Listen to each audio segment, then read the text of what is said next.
Hello viewers, আসসালামু আলাইকুম। আশা করি সবাই ভালো আছেন। আমি আজকে থেকে শুরু করতে যাচ্ছি প্যারাডক্সিক্যাল সাজিদ, লেখক আরিফ আজাদের বইটি অডিও বুক হিসাবে আপনাদেরকে পড়ে শোনানোর জন্য।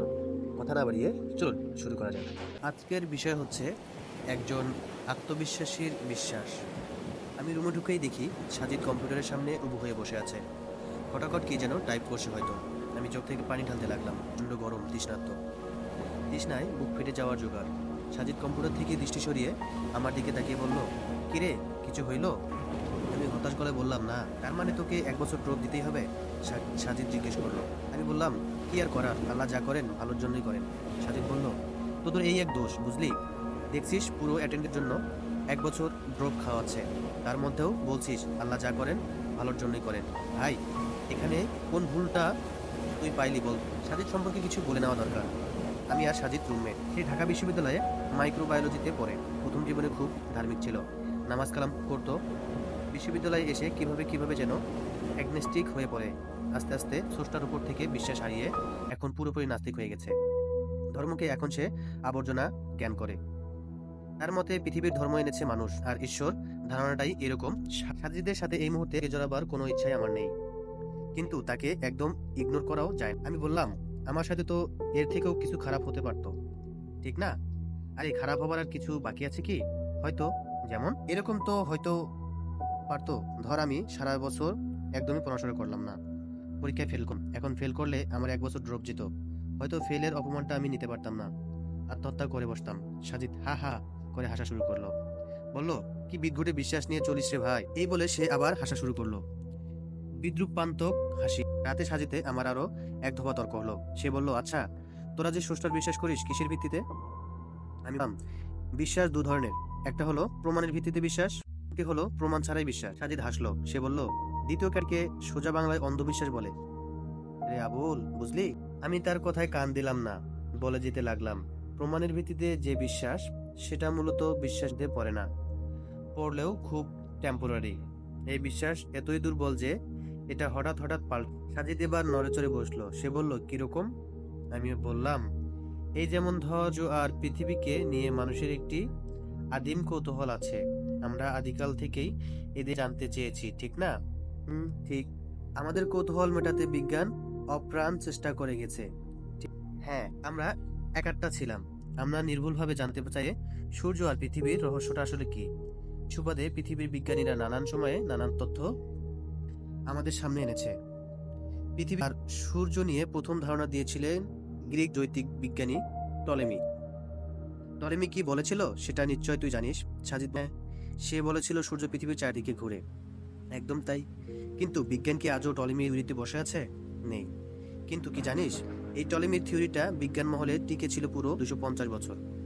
ভাবতে পারিস, 250 বছর পৃথিবীর মানুষ, যাদের মধ্যে আবার বড় বড় ডাক্তার, ইঞ্জিনিয়ার ছিল, তারাও বিশ্বাস করতো যে পৃথিবীর চারপাশে ঘোরে। এই 240 বছর তাদের মধ্যে যারা যারা মারা গেছে, তারা এই নিয়েই মারা গেছে যে সূর্য পৃথিবীর চারদিকে ঘুরে।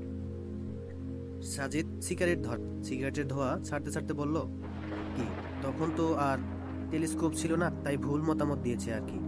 পরে নিকোলাস কোপারনিকাস এসে তাকে ভুল প্রমাণ করলো না? কিন্তু কোপারনিকাসও একটা মস্তব করে গেছে। সাজিদ প্রশ্ন করলো, কিরকম? এটা তো তোর জানার কথা। যদিও কোপারনিকাস টলেমির থিওরিটি দিয়ে প্রমাণ করে দিয়েছেন যে সূর্য পৃথিবীর চারপাশে নয়, পৃথিবী সূর্যের চারপাশে ঘোরে। কিন্তু এক জায়গায় ভুল করেন, এবং সেই ভুলটাও বিজ্ঞান মহলে বিরোধর্পে টিকে ছিল গোটা 50 বছর। উনি বলেছিলেন পৃথিবীর সূর্যে কেন্দ্র করে ঘোরে, কিন্তু সূর্যর না, সূর্য ছিল স্থির। কিন্তু বিজ্ঞান বলে না, সূর্য নয়, সূর্য নিজের পদে অবিরাম ঘূর্ণরত অবস্থায়। সাজিদ বলল, সেটা ঠিক বলেছিস, কিন্তু বিজ্ঞানের এটাই নিয়ম যে এটা পরিবর্তিত হবে। এখানে শেষ ফাইনাল বলে কিছু নেই। একদম তাই, বিজ্ঞানের শেষ ফাইনাল কিছু নেই। এটা বৈজ্ঞানিক থিওরি, 2 সেকেন্ড না, আবার আরেকটা 200 বছর টিকে যায়। তাই প্রমাণ বা দলিল দিয়ে বিশ্বাস করা হয় তাকে আমরা বিশ্বাস বলি না, তাকে আমরা বড় জোর চুক্তি বলতে পারি। চুক্তিটা এরকম, তোমায় এখন বিশ্বাস করব যতক্ষণ তোমার চেয়ে অথেন্টিক কিছু আমাদের সামনে না আসে। সাজিদ আবার নড়েচড়ে বসলো। সে কিছুটা একমত হয়েছে মনে হচ্ছে। আমি বললাম, ধর্ম ও সৃষ্টিকর্তার ধারণা অস্তিত্ব ঠিক এর বিপরীত। দেখ, বিশ্বাস অবিশ্বাসের মধ্যকার এই গিরো পার্থক্য আছে বলেই আমাদের ধর্মগ্রন্থের প্রতিই বিশ্বাসের কথা বলা হয়েছে। বলা আছে এটা তাদের জন্য যারা বিশ্বাস করে। সূরা বাকারা ০২। যদি জ্ঞানের শেষ বা ফাইনাল কিছু থাকতো তাহলে ধর্মগ্রন্থের শুরুতে বিশ্বাসের বদলে কথাই বলা হতো। তো বলা হতো এটা তাদের জন্যই বিজ্ঞান মনস্ক। যে বিজ্ঞান সদা পরিবর্তনশীল, বিজ্ঞানের নিজের উপর নিজেরই বেশি, তাকে কিভাবে অন্যরা বিশ্বাস করবে? সাজিদ বলল, কিন্তু যাকে দেখি না, যার পক্ষে কোনো প্রমাণ নেই, তাকে কি বিশ্বাস করতে পারি? সৃষ্টিকর্তার পক্ষে অনেক প্রমাণ কিন্তু সেটা বিজ্ঞান পুরোপুরি দিতে না। এটা বিজ্ঞানের সীমাবদ্ধতা। সৃষ্টিকর্তা বিজ্ঞান অনেক কিছুর উত্তর দিতে পারে না। লিস্টে গেলে অনেক লম্বা একটা লিস্ট করা যাবে। সাজিদ রাগি রাগি গলায় বলল, ফাজলামো করিস আমার সাথে? হাসতে লাগলাম, বললাম, আচ্ছা শোন বলছি। তোর প্রেমিকার নাম মিতু। এইখানে প্রেমিকার ব্যাপার আসছে কেন? আরে বল না আগে। হ্যাঁ, মনে করিস না, কথার কথা। ধর আমি মিতুকে ধরলাম, রক্তাক্ত অবস্থা তার বেজে পড়ে আছে। আরো ধর ওই কোনোভাবেটা জেনে গেছিস। এখন বিজ্ঞান দিয়ে ব্যাখ্যা কর দেখি, মৃত্যুকে করার কোনো আমার শাস্তি হওয়া দরকার। সাজিদ বলল, ক্রিটিক্যাল সেন, এটাকে বিজ্ঞান দিয়ে কি ব্যাখ্যা করব? হা হা হা, আগেই বলেছি এমন অনেক আছে যার উত্তর বিজ্ঞানে নেই। কিন্তু এর সাথে স্রষ্টার সম্পর্ক কি? সম্পর্ক স্রষ্টার বিষয়টাও এমন একটা বিষয় যেটা মানে মানুষেরা আমাদের ইন্দ্রিয় গ্রাহ্য নাদি দিয়ে প্রমাণ করতে পারবো না। এটা কোনো টেলিস্কোপে ধরা পড়ে না, কে অনুবীক্ষণ যন্ত্র দিয়েও খুঁজে বের করা যায়। ওনাকে জাস্ট বিশ্বাস করে নিতে। সাজিদ 180 ডিগ্রি অ্যাঙ্গেলে বেঁকে বসলো। সে বলল, ধুর, কি সব বাল বলছিস? যা আমি তাকে বিশ্বাস করে নেব। আমি বললাম, পৃথিবীতে অবিশ্বাস বলে কি কেউই নেই। সবাই বিশ্বাসী। সবাই এমন কিছু না কিছুতে বিশ্বাস করে যা তারা তো দেখেনি, যা দেখানোর সুযোগও নেই। কিন্তু এটা নিয়ে তারা প্রশ্ন তুলে না, নির্বিঘ্নে তাতে বিশ্বাস করে যায়। তুইও সেরকম। সাজিদ বলল, আমি? পাগল হয়েছিস? তাদেরকে কোনো কিছুতেই বিশ্বাস করি না না। এবং এটা নিয়ে তোর মধ্যে কোনো প্রশ্ন জাগেনি। আজকে এই আলোচনা না করলে হয়তো জাগা। সে আমার দিকে তাকিয়ে বললাম, জানতে চাস? সাজিদ বলল, হুম।